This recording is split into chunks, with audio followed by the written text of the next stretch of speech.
जय गुरु जी, शुक्राना गुरु जी। गुरु जी की प्यारी प्यारी संगत जी को जय गुरु जी।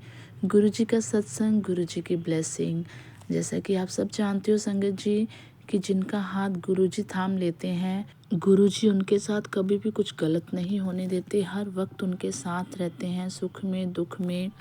संगत जी, आज मैं एक सत्संग शेयर करने जा रही हूँ जिसे सुनकर काफ़ी ऐसी संगत जो नई नई गुरु जी से जुड़ी हैं, जिनके मन में काफ़ी सवाल होंगे गुरु जी को लेकर, उनके सवालों के जवाब मिलेंगे और उनका विश्वास गुरु जी के लिए और भी पक्का हो जाएगा।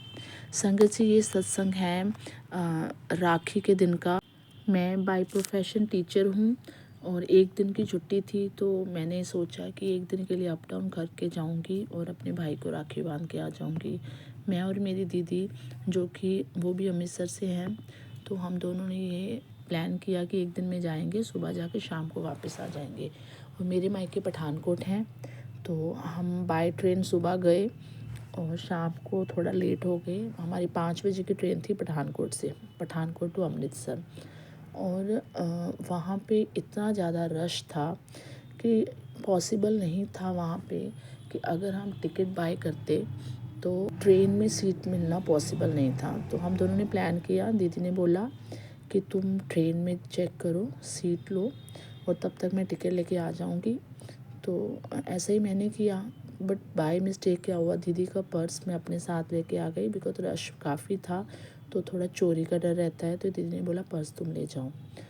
तो ट्रेन में बहुत रश था, कोई भी सीट नहीं मिल रही थी। बट चलते चलते चलते चलते ट्रेन के जो लास्ट में एक छोटा सा अलग से डिब्बा होता है स्पेशल लेडीज़ के लिए, तो उसमें सीट्स अवेलेबल थी। तो मैंने बहुत खुश हुई, जल्दी से जाके मैंने सीट ले ली। लेकिन उसके बाद प्रॉब्लम ये थी कि अब दीदी को कैसे पता चलेगा कि मैं वहाँ बैठी हूँ, बिकॉज़ दीदी का पर्स मेरे पास था और दीदी का मोबाइल भी उसी में था। तो मैं दीदी को कैसे कॉल करके बताती कि मैंने यहाँ पे सीट ली है। तो प्रॉब्लम ये सबसे बड़ी थी। उस टाइम इतनी परेशान कि अगर मैं अपने बैग्स वगैरह यहाँ छोड़ के जाऊँगी, नॉट पॉसिबल। और अगर मैं उनका वेट करती हूँ, ये भी पॉसिबल नहीं है कि उनको पता चलेगा मैं कहाँ बैठी हूँ। तो इसी प्रॉब्लम में मैं डिसाइड ही नहीं कर पा रही थी कि मैं क्या करूँ। बस मैं बोलूँ गुरुजी आप प्लीज़ कुछ मैजिक करिए, दीदी को यहाँ भेज दीजिए, मुझे कुछ रास्ता बताओ, मैं क्या करूँ। अगर मैं ट्रेन से उतर जाती हूँ फिर हम वो ट्रेन मिस कर देंगे। रात भी हो गई, शाम 5 साढ़े 5 हो चुके हैं। गुरुजी आप ही प्लीज़ कोई रास्ता निकालो, मैं क्या करूँ। अभी गुरुजी का नाम मेरे मुँह में ही था, किसी ने मेरा हाथ पकड़ा और बोला पवन मैम। I was surprised. वो मेरे साथ जॉब करते एक टीचर थी, मेरी कलीग थी। उन्होंने कहा पवन मैम आप यहाँ कैसे। मतलब मुझे नहीं पता था, to be honest. Actually she was also teacher but in other branch. तो हम एक दो बार मिले हैं कोई टीचर्स की वर्कशॉप में। तो मुझे पता भी नहीं था कि वो भी पठानकोट से हैं। तो उन्होंने बोला मैं भी राखी पे आई थी अपने भाई को राखी बांधने, तो वो भी अमृतसर से हैं। कोइंसिडेंट मैंने तो उनको देख कर मतलब मुझे कुछ मतलब आई वॉज शॉक। मैंने उनको बोला मतलब आप तो मेरे लिए इस टाइम गुरुजी की ब्लेसिंग हो। आपको मैंने उनको बोला कि आप मेरा ये सामान है, मेरे बैग्स वगैरह है, आप यहाँ पे बैठिए, मैं अपनी सिस्टर को लेके आती हूँ, तब तक के लिए आप वेट करना। अगर बाय चांस अगर ट्रेन स्टार्ट हो जाती है तो आप मेरा सामान लेके चले जाना, वहाँ पे मेरे हस्बैंड आपसे स्टेशन में या आपसे सामान जो है वो रिसीव कर लेंगे, अगर बाय चांस हम ट्रेन मिस कर देते हैं तो।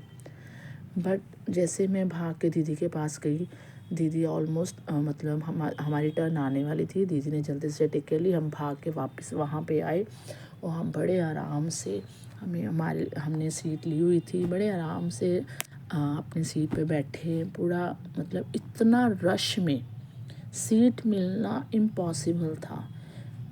लेकिन गुरुजी की कृपा से हमने बहुत अच्छे से ट्रैवल किया, बहुत अच्छे से सही टाइम पे घर पहुंच के बिना किसी प्रॉब्लम के। सो ये गुरुजी की ब्लेसिंग थी। अब मान नहीं सकते उस टाइम वो मुझे चमत्कार से कम नहीं लग रहा था संगत जी। सो मैं यही कहना चाहूँगी संगत जी, जब भी आप किसी प्रॉब्लम में होते हो ना, गुरुजी आपके कहने से पहले ही उस प्रॉब्लम को सॉल्व कर देते हैं। उस प्रॉब्लम का सॉल्यूशन आपकी आंखों के सामने आ जाता है, आपको दिखना शुरू हो जाता है। सो मतलब बस आप अपने आप को गुरुजी को सरेंडर कर दीजिए, गुरुजी अपने आप सब ठीक कर देंगे, सब कुछ अच्छा होगा आपके साथ। संगत जी, अगर आपको भी गुरुजी ने कोई ब्लेसिंग दी है, आपके साथ भी ऐसे ही कोई सत्संग हुआ है, तो आप मेरे साथ शेयर कर सकते हैं। मेरे ईमेल आईडी मेरे डिस्क्रिप्शन बॉक्स में मेंशन है। तो बिकॉज़ सत्संग शेयर करना भी एक बहुत बड़ी ब्लेसिंग होती है, जिससे काफ़ी ऐसी संगत को रास्ता मिलता है, उन्हें गुरुजी से जुड़ने का मौका मिलता है, एक विश्वास जुड़ता है। तो आप इस विश्वास का एक ज़रिया बन सकते हैं संगत जी। सो गुरुजी की कृपा आप लोगों पे बनी रहे। जय गुरुजी, शुक्राना गुरुजी, अनंतम अनंतम शुक्राना गुरुजी, जय गुरुजी।